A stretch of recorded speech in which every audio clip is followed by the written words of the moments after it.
तर सगळेजण तुम्हाला असं म्हणतात की तुम्ही माझ्यासोबत राहायला का येत नाही. बाबांना एक वेळा तुमच्यासोबत राहायला घेऊन जा म्हणतात. आलो नव्हतो का अकोटमध्ये 2-3 दिवस दोनदा आलो ना. पुण्याले पुण्याला असं थंडी होते बा कमी थंडी झाल्यानंतर तो पण नाही. मी पहिल्यांदा सासरी गेल्यानंतर कितीतरी दिवसांनी जेठ आणि जेठानीसोबत बोललेली आहे आणि त्यांचं अभिनंदन केलेलं आहे. माझे जे 25,000 दुसऱ्याच्या अकाउंटमध्ये गेलेले होते ते फायनली माझ्या अकाउंटला आलेले आहेत. आणि बघा सासऱ्यांना किती आनंद झाला जेव्हा त्यांची सून, नातवंड आणि मुलगा एकत्र दिसलेला आहे. सर्व काही व्यवस्थित होत आहे, परंतु जे जुनं होऊन गेलेलं आहे ना ते मनातून कधीच कोणाच्या जाणार नाही, त्यांच्या पण आणि माझ्या पण. तर व्हिडिओ शेवटपर्यंत बघा की सासरे पुण्याला का येत नाही. हाय फ्रेंड्स, स्वागत आहे तुमचं या चॅनलवर ज्याचं नाव आहे मोहिनी हजारे. कसे आहे तुम्ही? आय होप तुम्ही मस्त आणि मजेत असणार आहे. गेल्या भागात मी तुम्हाला दाखवलेलं होतं की मी अकोटला गेलेली आहे, मी कोणते कोणते कामं केलेले आहे आणि माझं अकोटचं घर विकायचंच आहे. आणि मला भरपूर एक कमेंट आलेली आहे की ती तुमची पहिली लक्ष्मी आहे, त्याच्यामुळे ती लक्ष्मी विकू नका. ते मला आवडली कमेंट आणि मला पण वाटते की ते घर विकू नये, कारण ते माझ्या मेहनतीचं पहिलं असं घर आहे. परंतु कसं आहे ना, काही आठवणी आयुष्यातून गेलेल्या खूप बऱ्या असतात. तिथं गेल्यानंतर माझ्यासोबत काय झालं काय नाही, ज्या लोकांना मी मदत केली होती त्या लोकांमुळे मी ते घर सोडलं, त्या आठवणी माझ्या ताज्या होतात. त्याच्यामुळं मला ते घर ठेवायचंच नाही आहे. ठीक आहे, आणि मी ते विकणारच आहे. तर आता फायनली आम्ही सासरी पण जाणार आहोत. परंतु मला सांगताना खरंच खूप आनंद होतो की शेवटी मी सून धार्डीकर यांचीच आहे. कारंजा लाड इथे धार्डीकर पाटील आहे, त्यांची मी सून आहे. तर कसं आहे, माझ्या ज्या जाऊ आहेत त्या यावर्षी म्हणजे हे निवडणुकीला उभ्या होत्या, तर त्या खूप छान म्हणजे बहुमतांनी विजयी झाल्या होत्या आणि सर्व लोक त्यांना कॉंग्रॅच्युलेशन अभिनंदन करत होते. आणि माझ्या सासऱ्यांना पण खूप आनंद झाला होता की त्या निवडून आलेल्या आहेत म्हणून. तर आता आम्ही गेलेलो होतो आणि सर्वांनी सांगत होते की त्या निवडून आल्या आणि माझ्या नवऱ्याच्या स्टेटसवर पण ते दिसत होतं. तर मी असं ठरवलेलं होतं की माझ्यासोबत कोणी कसंही वागो तरी मी त्यांच्यासोबत चांगलीच वागणार आहे. हो, मी तेव्हाना बदनाम केलं, त्यांना शिवीगाळ केली, मी त्यांच्या विरोधात व्हिडिओ पण सोडलेले आहेत आणि त्या सर्व चुका मी आता म्हणजे मागितलेलीच आहे शेवटी सर्वांना माफी मी. आणि कसं आहे, तेव्हा माझं अंतःकरण दुखलेलं होतं, मला त्रास झालेला होता, कारण मला लग्न करायला ऑल फॅमिली आली होती. परंतु जेव्हा कोरोना होता, आम्ही रेंटच्या घरात राहत होतो. गणेशजीला फक्त 8,000 ते 9,000 रुपये महिना होता. मला जॉब नव्हता, त्याच्यात मी प्रेग्नेंट होती. तर मला थोडीशी अपेक्षा होती की त्यांच्या भावानी, त्यांच्या वहिनीने आम्हाला काहीतरी मदत करावी आणि नाही काही तर राहायला छोटीशी जागा द्यावी. बस एवढाच वाद होता. परंतु तो वादाचं शेवटी अजूनही काही म्हणजे निघालंच नाही. शेवटी मला अजूनही घर तिथलं भेटलंच नाही आहे आणि म्हणूनच सर्वांनी फायदा उचलला आणि मला आत्तापर्यंत स्ट्रगल करावं लागलं. आणि आज ही वेळ आलेली आहे की माझे स्वतःचे 2 नाही 3 घरं झालेले आहे. शेवटी मी करून घेतलेलं आहे. जेव्हा मला त्याची गरज होती तेव्हा ते भेटलं नाही, त्याच गोष्टीचा मला राग होता आणि मी व्हिडिओ सोडले होते. असो तर आता आम्ही कारंजा लाड येथे पोहोचलेलो होतो आणि सगळ्यात अगोदर आम्हाला घ्यायचा होता बुके, कारण जाऊबाई आणि जेठ यांचं अभिनंदन करायचं होतं, कारण चांगली गोष्ट आहे की ते निवडणुकीत निवडून आल्या म्हणून. तर त्यांच्यासाठी बुके घेतला आणि बुके घेतल्यानंतर थेट निघालेला आहो सासरी जाण्यासाठी, म्हणजे सासऱ्यांना भेटण्यासाठी. आणि त्यांना मी जेव्हा कॉल केला ना, त्यांना भरपूर असा आनंद झाला होता की आम्ही येत आहोत. आणि त्यांना म्हणजे एवढा आनंद झालेला होता, गणेशजी, मी आणि मुलांना बघून खूप असा आनंद झाला होता. तर त्यांच्यासाठी मी काही फ्रूट्स घेतले, म्हणजे डाळिंब घेतले, ॲपल घेतले, केळी घेतले आणि थोडेसे टोस्ट घेतले, म्हणजे चहा वगैरे ते घेतात ना, तर त्याच्यासोबत देण्यासाठी. आता भरपूर लोक म्हणतात सासऱ्यानं तू का सोबत आणत नाही, तुला एन्जॉय करायला पाहिजे, तुला हे करायला पाहिजे, तुला ते करायला पाहिजे. तर मला त्यांना सांगायचं आहे, मी एन्जॉय कधीच करत नाही आणि स्वतःच्या पैशाने तर मी आजपर्यंत एन्जॉय नाही केलेला आहे. मला कपडे पण फ्रीचे भेटतात, मला कॉस्मेटिक फ्रीचं भेटते आणि मी जर कुठं फिरायला गेली तर ते पेडच असते. त्याच्यामुळे मी एन्जॉय करते, तो ब्रँडच्या भरोश्यावर करते. स्वतःच्या पैशाने मी स्वतःला कपडे पण घेत नाही. आता याच्यावर तर मी तुम्हाला काही सांगू शकत नाही. तर फायनली आम्ही पोहोचलेलो आहोत घरी. दूध आणून ठेवलं दादा, काय आणखी चहा नाही आता त्रास होते ना. शून्याबरोबर तिथंच राहील आणि उन्ही तर 2 इतके मोठे मोठे आहे, त्याच्या माझे हे आहे ना त्यातल्या वातात घेऊन जाते उंदर. हो, मोठे मोठे 2 आहेत तेव्हा. एवढं मोठं पिंजरा टाका मग. आणि मी गेल्या सासरे मला ओरडले की सगळ्यात अगोदर जाऊन अभिनंदन त्यांना थोडासा गुलदस्ता वगैरे दे. म्हणून मी त्यांची थोडीशी गंमत केली की मी नाही जाणार, कारण ते माझ्यासोबत बोलत नाही. परंतु सासरे बोलले की तू लहान आहे, त्याच्यामुळे तू जर गेली स्वतःहून बोलली तर काय वाया जाणार आहे, तर जा. तर शेवटी आम्ही गेलो आणि त्यांचं अभिनंदन करून आलो. तर त्याच्यानंतर सासरे बोलले की मला दाखव तू वृद्धाश्रमात कसा अन्नदान केला, आईचा कार्यक्रम कसा साजरा केला, केला. तर मग मी त्यांना दाखवल्या, ज्या रील्स मी शूट करून ठेवल्या होत्या त्या त्यांना दाखवल्या आणि ते सांगत होतं, लोकांनी पण सांगितलं की तुझ्या सुनेनी असं असं अन्नदान केलेलं आहे, असा कार्यक्रम केलेला आहे. तर कसं आहे, वेळेनुसार सर्व बदलते, या गोष्टीवर विश्वास ठेवा. तुम्ही फक्त प्रामाणिकपणे कष्ट करत राहा. अजून एक गोष्ट सांगायची आहे, तुमची जेव्हा वाईट परिस्थिती असते ना, एकाने तुमची साथ सोडली, समजा माहेरकडच्यांनी साथ सोडली ना, तर सासरकडचे पण त्यांचा फायदा उचलतात आणि नवरा जर तुमच्या पाठीशी नसला ना, तर लोक पण त्यांचा फायदा उचलतात. त्याच्यामुळे या सर्व परिस्थितीतून मी निघालेली आहे.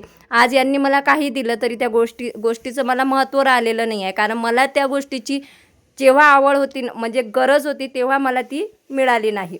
तर फायनली सासऱ्यांसोबत गप्पा गोष्टी केलेल्या आहेत आणि आम्हाला वेळ खूप कमी होता, कारण दुसऱ्या दिवशी स्वराचा क्लास होता, स्वराचा डान्स होता.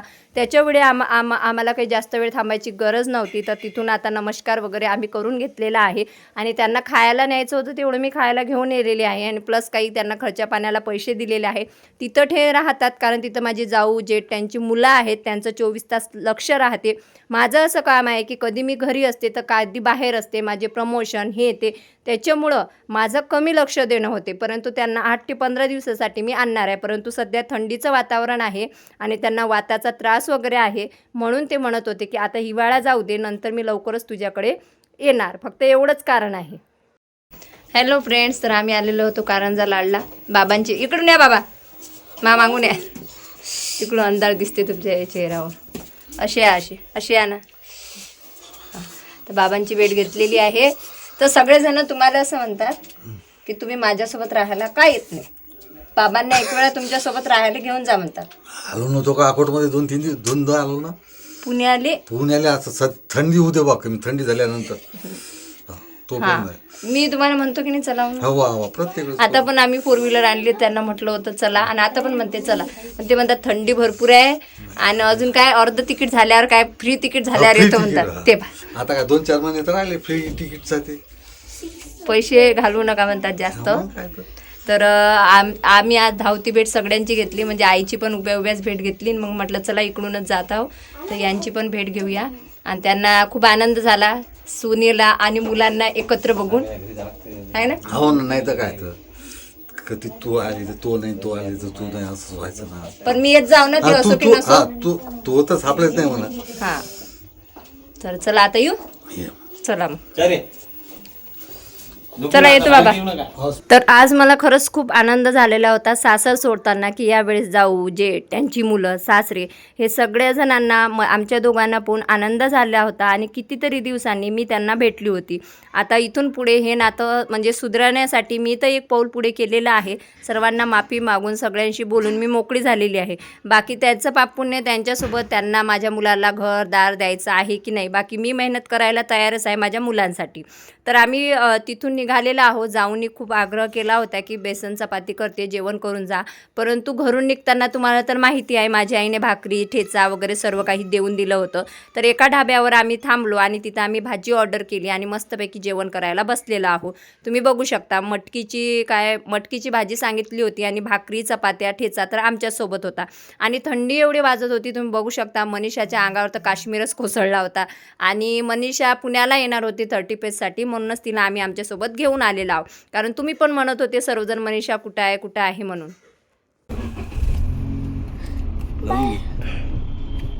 अरे पप्पा मम्मीचा क्लचर क्लचर दे.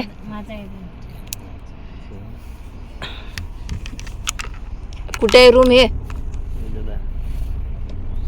जेवण केल्यानंतर थेट आम्ही पुन्हा गाठला आणि पुण्यात आलेले आहो. आणि गणेशजी कामाला असतात झेप्टो कंपनीमध्ये, जे भीमा कोरेगाव येथे आहे.